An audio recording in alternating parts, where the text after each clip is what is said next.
হুজুর আকরাম সাল্লাল্লাহু আলাইহি সাল্লাম বাহির হইয়া কোথাও যাচ্ছিলেন। পথমধ্যে একটি উঁচু গম্বুজ বিশিষ্ট ঘর দেখিতে পাইলেন। সাথীদের নিকট জিজ্ঞাসা করিলেন, ইহা কি? তাহারা আরজ করিলেন, অমুক আনসারীর কুব্বা বানিয়াছে। হুজুর আকরাম সাল্লাল্লাহু আলাইহি সাল্লাম এই কথা শুনিয়া নীরব রইলেন। অন্য এক সময় ওই আনসারীর খিদমত হাজির হইয়া সালাম করিলেন। হুজুর আকরাম সাল্লাল্লাহু আলাইহি সাল্লাম মুখ ফিরিয়া নিলেন, সালামের উত্তরও দিলেন না। তিনি মনে করিলেন হুজুর আকরাম সাল্লাল্লাহু আলাইহি সাল্লাম হয়তো খেয়াল করেন নাই। দ্বিতীয়বার সালাম করিলেন। হুজুর আকরাম সাল্লাল্লাহু আলাইহি সাল্লাম এইবারও মুখ ফিরিয়া নিলেন এবং উত্তর দিলেন না। এই অবস্থা তাহার কিরূপ সহ্য হতে পারে? সাহাবাদের মধ্যে যাহারা সেখানে উপস্থিত ছিলেন তাহারা নিকট হইতে জানিতে চাইলেন। জিজ্ঞাসা করিলেন, খোঁজ নিলেন যে কি হইয়াছে। হুজুর আকরাম সাল্লাল্লাহু আলাইহি সাল্লাম আজ আমার দিক হইতে মুখ ফিরিয়া নিতেছে। তাহারা বলিলেন, হুজুর আকরাম সাল্লাল্লাহু আলাইহি সাল্লাম বাহিরে গিয়াছিলেন। প্রথমে আপনার কুব্বা দেখিয়াছিলেন এবং জিজ্ঞাসা করিয়াছিলেন যে ইহা কাহার। ইহা শুনিয়া আনসারী রাদিয়াল্লাহু আনহু তৎক্ষণ চলিয়া গেলেন এবং উহাকে ভাঙ্গিয়া মাটির সহিত মিশাইয়া চিহ্নিত করিয়া দিলেন এবং পুনরায় আসিয়া বলিলেন না। ঘটনাক্রমে হুজুর আকরাম সাল্লাল্লাহু আলাইহি সাল্লাম নিজেই কোনো এক সময় ওই স্থান দিয়ে যাইতেছিলেন। তখন দেখিলেন যে সেই কুব্বাটি আর সেখানে নাই। জিজ্ঞাসা করিলেন। সাহাবা রাদিয়াল্লাহু আনহুগণ আরজ করিলেন যে কয়েকদিন পূর্বে আনসারী ব্যক্তি আমার অসন্তুষ্টি কথা আলোচনা করিয়াছিলেন। আমরা বলেছিলাম, তিনি আপনার কুব্বা দেখিয়াছেন। তিনি আসিয়া উহা সম্পূর্ণ ভাঙিয়া ফেলেন। হুজুর আকরাম সাল্লাল্লাহু আলাইহি সাল্লাম বলিলেন, প্রত্যেক নির্মিত ঘরেই মানুষের জন্য বিপদ, তবে ওই নির্মিত ঘর যাহার নিতান্ত প্রয়োজনে অপারগতার কারণে নির্মাণ করা হয়, ইহা পরিপূর্ণ প্রেম ও ভালোবাসার ব্যাপারে যে তাহার ইহা সহ্য করিতে পারিতেন না। হুজুর আকরাম সাল্লাল্লাহু আলাইহি সাল্লাম নুরানি চেহারাকে মলিন দেখিবেন অথবা নিজের প্রতি হুজুর আকরাম সাল্লাল্লাহু আলাইহি সাল্লাম অসন্তুষ্ট ভাব পরীক্ষিত হইবে। উক্ত সাহাবী কুব্বাটি ভাঙিয়া ফেলার পরও ইহাও করিলেন না যে আসিয়া সংবাদ দিবেন এবং বলিবেন যে আপনাকে খুশি করিবার জন্য ভাঙিয়া ফেলেছি।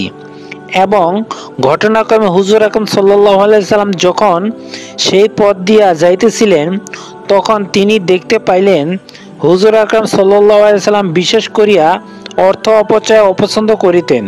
বহু হাদিসে ইহার বর্ণনা আসিয়াছে। স্বয়ং বিভিন্ন ঘর থাকিতে যাহারা বেগানার লোকের নজর ভিতরে না যাইতে পারে। একবার হুজুর আকরাম সাল্লাল্লাহু আলাইহি সাল্লাম কোথায় সফর গেলেন। হযরত উম্মে সালমা রাদিয়াল্লাহু আনহার সেই সময় কিছু অর্থ হাসিল। তিনি তাহার ঘরে খেজুরের ডালের পরিবর্তে কাঁচা ইট লাগাইয়া লইলেন। হুজুর আকরাম সাল্লাল্লাহু আলাইহি সাল্লাম যখন সফর করে হইতে ফিরিয়া আসিয়া দেখিলেন তখন জিজ্ঞাসা করিলেন, ইহা কি করিয়াছ? তিনি আরজ করিলেন, উহাতে ব্যর্থতা হওয়ার সম্ভাবনা থাকে। হুজুর আকরাম সাল্লাল্লাহু আলাইহি সাল্লাম বলিলেন, যেসব কাজে মানুষের অর্থ ব্যয় হয় তৎসম্বন্ধ নিষ্কর্ম হইলে পাকা ঘর তৈরি করা। হযরত আব্দুল্লাহ ইবনে আমর রাদিয়াল্লাহু আনহু বলেন, একবার আমি আমার মাতা আমাদের ঘরের একটি দেয়াল যাহা খারাপ হইয়া গিয়াছিল মেরামত করিতেছিলাম।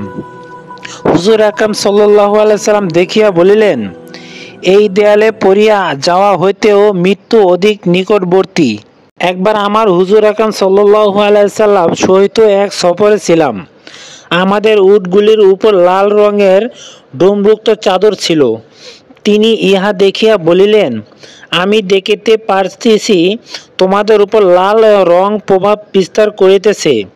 হুজুর আকরাম সাল্লাল্লাহু আলাইহি সাল্লাম এই কথা বলা মাত্রই আমার ব্যক্তিগত হইয়া উঠিলাম যে আমার ছুটাছুটি দেখিয়া উটগুলির এদিক ওদিক ছোটাছুটি করিতে লাগিল। আমরা তৎক্ষণ উটের উপর হইতে চাদরগুলি নামাইয়া ফেলিলাম।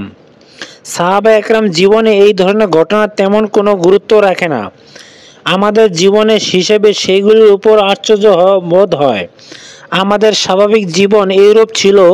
হযরত ওয়াবা ইবনে মাসউদ রাদিয়াল্লাহু আনহু যখন হুদাইয়ার সন্ধি সকালে কাফেরদের পক্ষ হইতে দুরূপ আসছিলেন, যাহার ঘটনা প্রথম অধ্যায়ে ৩ নম্বর ঘটনা বর্ণিত হয়েছে, তিনি তখন অত্যন্ত মনোযোগের সহিত মুসলমানদের অবস্থা পর্যবেক্ষণ করেছিলেন।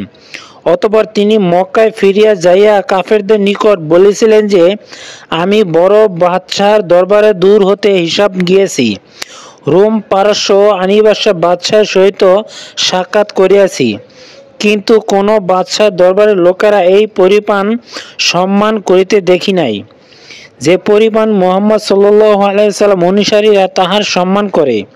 কখনো তাহার থুতু মাটিতে পড়িতে দেয় না, কাহারও না কারো হাতে পড়ে, এবং সে উহা মুখে শরীরে মাখিয়া লয়। যখন তিনি কোনো আদেশ করেন, তখন প্রত্যেক ব্যক্তি উহার পালন করার জন্য দৌড়াইয়া যায়। যখন তিনি অজু করে, তখন অজুর পানি শরীরে মাখিবার ও লইবার